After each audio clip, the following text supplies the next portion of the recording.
감사합니다. 우리 이 시간에 함께 은혜 받으실 하나님 말씀을 우리 읽도록 합시다. 성경 말씀은 누가복음 15장 11절에서 24절까지가 되겠습니다. 누가복음 15장 11절에서 24절입니다.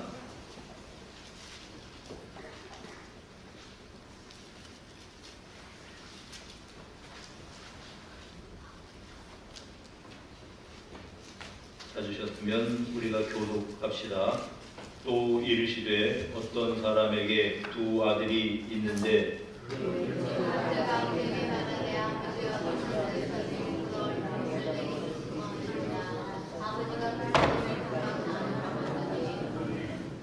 그 후 며칠이 안 되어 둘째 아들이 재물을 다 모아가지고 먼 나라에 가 거기서 허랑방탕하여 그 재산을 낭비하더니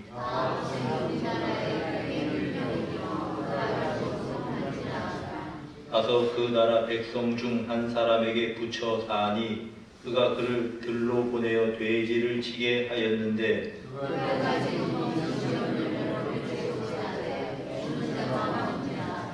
이에 스스로 돌이켜 이르되 내 아버지에게는 양식이 풍족한 품꾼이 얼마나 많은가 나는 여기서 주려 죽는구나.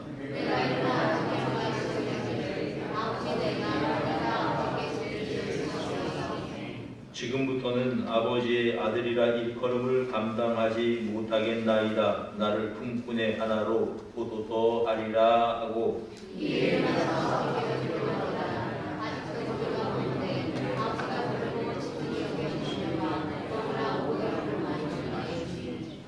아들이 이르되 아버지 내가 하늘과 아버지께 죄를 지었사오니 지금부터는 아버지의 아들이라 일컬음을 감당하지 못하겠나이다 하나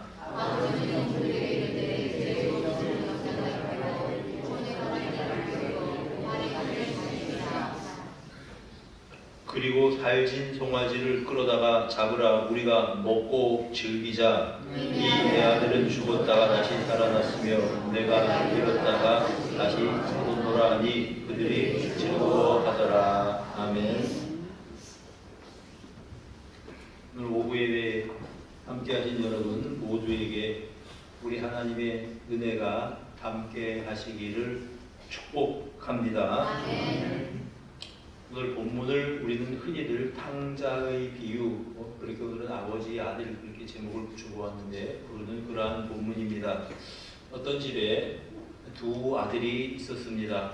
둘째 아들이 당돌하게 아버지께 유산을 좀 미리 상속해 달라고 부탁을 합니다.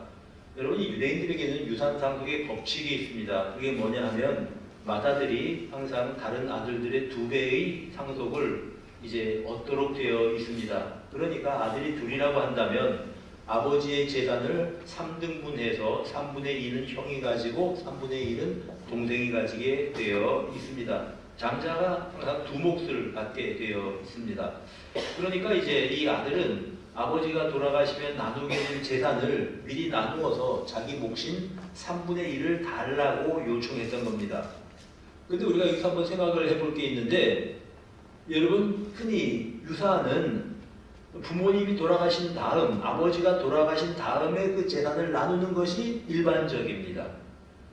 물론 부모의 입장에서 자식들을 배려해서 사업 자금으로 쓰라고 아니면 뭐 다른 용도로 쓰라고 그 상속을 미리 해줄 수는 있습니다만 자식의 입장에서 부모님에게 먼저 상속을 요구한다. 대단한 불효입니다. 있을 수 없는 일이죠. 부모님 빨리 돌아가시기를 바라는 것도 아니고요. 그래 이제 이 아들이 둘째 아들이 이렇게 무례한 일을 했단 말입니다. 내 상속분을 좀 나눠주십시오. 근데 오늘 본문에 보니까 아버지도 또 이상합니다. 그러면 불같이 화를 내고 자식을 나누라고 바로 잡아주었을 것 같은데 아버지가 여기에 대해서 별다른 말을 한 것 같지가 않습니다. 그냥 내 재산을 달라고 하니까 나누어 주었다. 살림을 각각 나누어 주었다. 참 이상합니다. 자, 그런데 이 아들은, 둘째 아들은 자기 몫의 재산을 받고 이제는 아버지로부터 멀리 나가고 싶어 합니다. 지금까지는 아버지 집에서 살고 있었던 것이 구속이에요. 제약이라고 생각을 했던 모양입니다. 이제 내가 내 몫의 재산을 받았습니다. 건강도 있습니다. 나이도 젊습니다. 저 먼 데로 가서, 다시 말하면 아버지의 소식을 듣기도 힘든 먼 나라로 가서 마음대로 한번 살아보겠다는 겁니다. 내가 가진 꿈을 마음껏 펼쳐보리라. 이것이 이제 아들의 생각이었습니다. 그래서 이제 먼 나라로 갔지요. 먼 나라로 갔는데 문제는 무엇입니까? 이 먼 나라로 가서 자기가 할 일을 찾고 또 아버지의 재산을 가지고 어떤 일에 투자를 해서 사업을 하고 그렇게 했더라면 좋았을 텐데 그렇게 하지를 않았습니다. 당장 먼 나라에 가니까 이제 신기한 것도 많고 문화도 다르고 뭐 또 이제 즐길 것도 많고, 그래서 성경에는 허랑방탕하게 자신의 재산을 낭비했다고 말합니다. 막 하고 싶은 거 하고 먹고 싶은 거 먹고 재산을 그렇게 막 이제 없애버린 것입니다. 아무리 재산이 많아도 그냥 이렇게 규모 없이 재산을 막 낭비하면 견딜 재간이 없는 법인데, 이 아들은 얼마 지나지 않아 아버지가 물려준 그 유산을 다 탕진해버리고 말았습니다. 설상가상으로 그 나라에 흉년이 들었습니다. 먹을 것조차 풍족하지 못한 상황입니다. 여러분, 옛날에는 이렇게 빚을 지면 그 빚을 갚지 못할 때에 자신이 스스로 종이 되는 겁니다. 노예로 자신을 파는 거죠. 이 아들이 그런 신세가 되었습니다. 종이 되었습니다. 그 새 주인이 이 아들을 들여가서 돼지를 치게 하는데, 얼마나 야박한 주인인지 배가 고파서 먹을 것이 없어서 돼지가 먹는 쥐염 열매를 먹었습니다. 쥐염 열매를 한번 보여드렸으면 좋은데 우리나라 콩보다는 굉장히 작아요. 이렇게 이제 콩 비슷하게 들어있는 그런 겁니다. 쥐염 열매를 주워 먹으려고 했지만 그나마 주는 사람이 없어 배불리 먹지 못했다. 그렇게 성경이 증거합니다. 자, 그러고 나서 아들이 그때야, 오늘 본문 17절에 보니까 스스로 돌이켜 이르되, 스스로 깨닫는 겁니다. 무엇을 깨달았습니까? 아, 내가 잘못했구나. 스스로 돌이켜 이르되. 여러분, 사람들은 참 어리석습니다. 뭔가 이제 이 스스로 알아서 문제가 없을 때 깨닫고 하나님 앞에 바르게 살아가는 게 제일 좋은데, 어떤 사람은 건강을 잃고 하나님 앞에 나와서 하나님 나 좀 살려주십시오. 어떤 사람은 재산을 다 잃어버리고 하나님 나 좀 살려주십시오. 그렇게 한다는 말입니다. 어떤 사람은 이제 나이가 들어서 오갈 데 없이 막다른 골목에 이르게 되어서 아이고 하나님 날 좀 살려주십시오. 이런 사람들을 우리가 보게 됩니다. 참 안타깝죠. 물론 그렇게 해서라도 하나님께 깨닫고 나오면 좋기는 하겠지만은, 그러나 여러분, 재산을 잃기 전에 하나님의 뜻을 깨닫고 하나님 뜻대로 사는 사람이 지혜로운 사람인 줄로 우리는 믿습니다. 건강 잃기 전에 겸손하게 하나님 앞에 자신을 드리고 살아가는 사람이 지혜로운 사람인 줄로 우리는 믿습니다. 아니, 모든 재산 다 잃어버리고 주님께 나오면 주님을 위해서 할 수 있는 게 별로 없지 않습니까? 시간을 다 잃어버리고 나이 들어서 주님께 나오면 사실 주님을 위해서 살아갈 수 있는 아까운 시간이 별로 남지를 않았다는 것을 깨닫게 되는 법입니다. 이 아들을 보면 그렇습니다. 멀리 가서 재산을 다 잃어버리고 나서야 비로소 이제 스스로 깨달았다. 이렇게 성경은 증거하고 있는 것입니다. 자, 스스로 깨달은 게 무엇입니까? 비로소 깨달은 게 내가 어떤 자리에 있는가를 생각을 해보게 됩니다. 그리고 비로소 스스로 깨달아서 17절에 내 아버지에게는, 아버지를 생각하고 아버지의 집을 생각합니다. 아버지에게는 품꾼이 얼마나 많은가. 자, 집을 생각하고 그 집이 나에게 속박인 줄 알았는데 그 집에 있었을 때가 행복했다. 아버지 집에는 품꾼이 풍족한 하인들이 얼마나 많은지, 우리 집에는 하인도 많고 우리 집 하인들은 항상 물론 열심히 아침 일찍 저녁 늦게까지 일을 해야 되는 건 맞지만 배는 골지 않았는데, 그러니까 가만히 생각하니까 내가 아버지 집에 있는 하인보다도 품꾼보다도 못하는 거예요. 내 신세가, 내 처지가 우리 아버지 집에 있었던 우리 집 품꾼, 우리 집 타인보다도 못한 신세라는 사실을 깨닫게 되었습니다. 차라리 여기서 굶어 죽는 것보다는 집으로 돌아가서 아버지에게 사정사정해서 나를 품꾼으로 종으로 써달라고 이야기를 하자, 부탁을 하자. 그래서 이제 이 아들이 일어나서 아버지에게로 돌아가기로 결심합니다. 결심해서 이제 이렇게 말하리라. 내가 하늘과 아버지에게 죄를 지었습니다. 아버지께 죄를 지었고 하나님께 죄를 지었습니다. 나를 품꾼이 하나로 도와주십시오. 자, 이래서 아들이 아버지에게로 돌아가게 되었습니다. 성경은 증거합니다. 이제 그 후에 아들이 집에 나간 다음에 아버지는 뭐 하고 있었냐? 아버지는 아들을 기다리고 있었습니다. 오늘 20절에 보니까 아직도 거리가 먼데 아버지가 그를 보고 측은히 여겨 멀리서 아들을 알아보았습니다. 무엇을 의미할까요? 아버지는 언제나 아들이 돌아오는가 하고 언제 올까 늘 기다리고 계셨다는 말입니다. 여러분 이상하죠? 못된 아들입니다. 아버지의 재산을 가지고 가고 아버지가 살아있을 때 유산을 미리 상속시켜 달라고 한 어떻게 생각하면 괘씸한 아들입니다. 그런데 아버지의 마음은 그렇지 않습니다. 먼 외국에 나가서 자기 잘 살고 있을 거라고 생각하지만 돈이 있으니까요. 다른 한편으로는 그 아들이 가서 무슨 일을 당하지 않았을까? 사기는 당하지 않았을까? 이 험한 세상 속에서 걔는 옳지 않을까? 이게 아버지의 마음이고 어머니의 마음이다 라고 하는 그러한 말씀입니다. 그러니까 멀리서 늘 아들이 혹시 돌아올까 기다리고 있었던 겁니다. 멀리서 보니까 아들이 거짓골을 하고 돌아오고 있습니다. 아버지가 막 달려가서 측은히 여기서 끌어안고 그 지저분한 아들, 돼지를 치던 아들, 온갖 누더기를 입고 세상에 지저분한 그 아들을 끌어안고 입을 맞추고 그 다음에 이제 그 아들이 뭐라고 합니다. 주절주절 하죠. 내가 하늘과 아버지에게 죄를 지었습니다.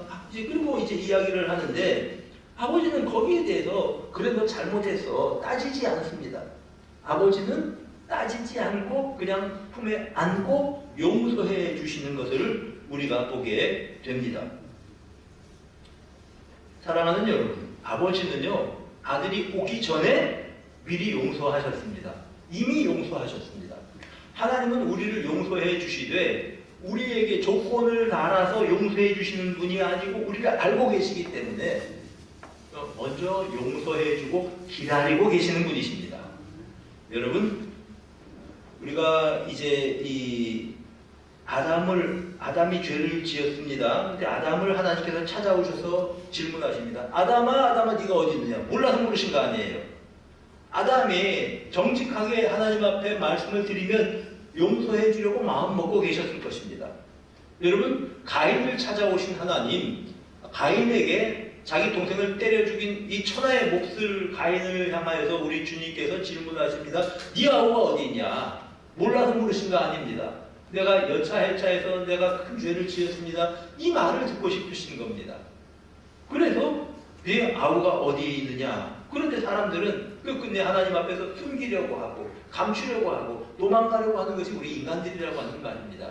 사랑하는 여러분, 하나님 앞에서 숨길 것도 없고 감출 것도 없고 우리 하나님 앞에서 내 마음을 열고 정직하게 내 자신을 드러내십시오. 이것이 하나님의 은혜를 받는 비결이라고 하는 말씀입니다. 요한일서 1장 7절에는 이렇게 말씀을 합니다. 그가 빛 가운데 계신 것 같이 우리도 빛 가운데 행하면 우리가 서로 사귐이 있고 그 아들 예수의 피가 우리를 모든 죄에서 깨끗하게 하실 것이요. 어떤 큰 죄를 지은 사람이 있었습니다. 어떤 장로님이었는데 자기 동료 장로님에게 자기가 죽기 전에 자기가 지은 죄에 대해서 고백을 하더랍니다. 그러니까 동료가 목사님이셨어요. 장로님이 아니라. 그러면서 그 아들이 그 자기 친구 목사에게 이야기를 하고 그 장로님이 이제 성경 요한일서 1장 7절을 자기가 손으로 짚으면서 내가 이 말씀을 의지하고 주님의 품에 안긴다 그렇게 말하더랍니다. 이게 뭐냐 하면 그가 빛 가운데 계신 것 같이 우리도 빛 가운데 행하면 우리가 서로 사귐이 있고 그 아들 예수의 피가 우리를 모든 죄에서 깨끗하게 하실 것이요. 죽는 그 순간에 인생을 마감하는 그 순간에 누구도 부인할 수 없는 모든 사람이 다 이제 이렇게 손가락질을 할 만한 그런 죄를 지은 사람입니다. 그런데 그가 자기 친구였던 목사에게 이게 뭐 마지막 임종 때가 됐으니까 찾아왔죠. 이 친구가 힘내 뭐 찬송도 불러주고 그랬을 거 아닙니까? 그때 이 성경을 좀 가져다 달라고 요한일서 1장 7절을 펴달라고 하면서 내가 이 말씀을 의지하고 숨을 거둔다. 내가 이 말씀을 의지하고 주님의 앞에 나아가련다. 그러면서 세상을 마지막 숨을 내쉬었대요. 여러분, 만일 우리가 죄가 없다고 하면 우리 스스로 속이고 진리가 우리 속에 있지 아니할 것이요. 만일 우리가 우리의 죄를 자백하면 미쁘시고 의로우시고 우리 죄를 사하시고 우리를 모든 불의에서 깨끗하게 하실 것이다. 사랑하는 여러분, 정직하게 하나님 앞에 내 죄를 내어 놓는 것이 용서받는 비결인 것을 믿으시길 바랍니다. 시편 103편 12절에는 시인이 이렇게 고백을 합니다. 하나님께서 동이 서에서 먼 것 같이 해가 뜨는 곳에서 해가 지는 곳, 제일 먼 곳에서 먼 곳입니다. 가장 먼 곳에 우리의 죄를 그곳에 옮기셨다고 그렇게 시인은 고백합니다. 미가서 7장 19절에는 이렇게 말씀을 합니다. 다시 우리를 불쌍히 여기셔서 우리의 죄악을 발로 밟으시고 우리의 모든 죄를 깊은 바다에 던지시리이다. 깊은 바다에 던지신다. 세계에서 제일 깊은 바다가 필리핀 앞바다에 있는 마리아나 해구랍니다. 이 마리아나 해구의 깊이가 얼마나 되냐면은 1133m. 여러분, 1133m면 에베레스트 산이 8848m라 그러죠. 해발. 근데 이제 해발 바다에서부터 그 해변면에서부터 밑에까지 11,033m면 에베레스트 산보다 훨씬 깊습니다. 이 깊은 바다에까지 죄를 던져 넣으신답니다. 하나님께서는 우리의 죄를 용서해 주시는 하나님이십니다. 긍휼히 여겨주시는 하나님이십니다. 우리가 이 사실을 기억하고 하나님 앞에 나아가는 것입니다. 우리가 이 본문의 이런 이 비유를 통해서 이제 깨닫게 되는 게 한 두 가지 정도 있습니다. 첫째로 참된 자유는 하나님의 사랑에 안에 거하는 것이 참된 자유다라는 겁니다. 여러분, 자유를 추구하던 이제 어떤 아버지에게서 독립을 추구하던 아들은 역설적으로 돼지치는 종으로 전락합니다. 여러분, 이 물고기에게 자유는 물 속에 있을 때 자유로운 겁니다. 물에서 벗어나면 그때부터는 물고기에는 자유가 없습니다. 그 전에 열대어를 키운 적이 있는데 이 열대어들이 왜 그런지 모르겠는데 어디 밖에 나갔다 왔더니 열대어들이 전부 다 그냥 이제 어항 밖으로 톡톡 튀어나와요. 물고기가 왜 그랬는지는 모르겠습니다. 어쨌든 간에 집에 나갔다 보니까 튀어나왔으니까 이 거실에서 어떻게 됐겠습니까? 다 죽었어요. 물고기는 물 안에 있을 때 자유로운 것처럼 여러분, 에덴 동산에는 선악과가 있습니다. 이 선악과는 아담과 하와의 자유를 보장하는 상징입니다. 선악과가 있음에 자유로운 것입니다. 그리고 선악과를 그들이 이제 먹고 마지막 자유의 한계였는데 그 한계를 넘어가 버리니까 오히려 그들이 자유를 얻은 것이 아니라 자유를 잃어버리고 말았다라고 하는 것입니다. 여러분, 자동차를 타고 우리가 먼 거리를 빨리 갈 수 있는 자유를 얻기 위해서는 도로교통법 그 아래에서 도로교통법을 지킨다고 하는 그 전제 하에서 우리가 운전을 해야 되는 겁니다. 교통법을 어기고 아무데로나 막 가고 역주행하고 과속하고 그래서 다른 차를 들이받아서 사고를 내고 그러면 다른 사람도 상해를 입히고 나도 다치고 그렇게 되는 것입니다. 마찬가지입니다. 그리스도 안에서 주 안에 자유가 있는 것입니다. 하나님 말씀 안에서 그 한계 내에서 살아가는 것이 우리 그리스도인들이다, 이런 말씀입니다. 요한복음 8장 31절, 그러므로 예수께서 자기를 믿은 유대인들에게 이르시되 너희가 내 말에 거하면 너희가 참 내 제자가 되고, 주님 말씀 안에 거할 때 참 내 제자가 되고, 진리를 알지니 진리가 너희를 자유롭게 하리라. 사랑하는 여러분, 참된 자유는 주님 안에 거하는 것이 참된 자유입니다. 죄를 지어서 죄로부터 자유로워지는 것이 아니라 죄를 극복하고 죄를 용서해 주신 하나님의 사랑 안에서 죄로부터 자유를 누리게 되는 것입니다. 또 하나 교훈은 이 하나님의 이제 용서하심입니다. 이 용서가 어떤 조건적인 용서가 아니고 그냥 종들에게 오자마자 이렇게 좋은 옷을 입혀라, 가락지를 끼워라, 신을 신겨라, 살찐 송아지를 끌어다 잡아먹자. 여러분, 이 아버지의 이 사랑을 보십시오. 원래의 지위로 회복시켜 주시는 것입니다. 우리가 하나님 앞에 정직한 마음으로 나가게 될 때 하나님은 내가 있어야 될 그 자리로 나를 회복시켜 주시는 하나님이시다라고 하는 것입니다. 이 하나님의 마음, 우리를 사랑하시기에 우리가 원래 내 자리로 돌아오기를 바라고 계시고, 또한 이제 우리가 이 하나님의 사랑을 받아들이기를 원하는 이 아버지의 마음을 우리가 이해하고 주님의 사랑 안에서 이 한 주간도 살아갈 수 있는 우리 모든 성도님들이 되시기를 우리 주님의 이름으로 축복합니다. 우리 같이 찬송 한 장 같이 부르고 좀 같이 기도하겠습니다. 528장 찬송입니다.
전 우리가 하나님의 은혜 가운데 살기를 원합니다. 하나님 사랑 안에 살면서 이것이 자유함이고 우리 감사함이고 행복한 것이라고 하는 사실을 잊지 않고 살기를 원합니다. 우리를 주님의 은혜 가운데 거하게 하옵소서.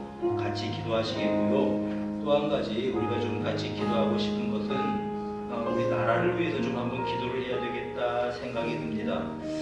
역대하 7장 14절에는요 이런 말씀이 있습니다. 내 이름으로 일컫는 내 백성이 그들의 악한 길에서 떠나 스스로 낮추고 기도하여 내 얼굴을 찾으면 내가 하늘에서 듣고 그들의 죄를 사하고 그들의 땅을 고칠지라. 다른 사람이 구할 때 땅을 고친다고 말씀하신 것이 아니고 내 이름으로 일컫는 내 백성, 하나님의 백성들이 죄를 떠나서 낮추고 기도하면 하늘에서 듣고 땅을 고치겠다 이렇게 약속을 하셨습니다.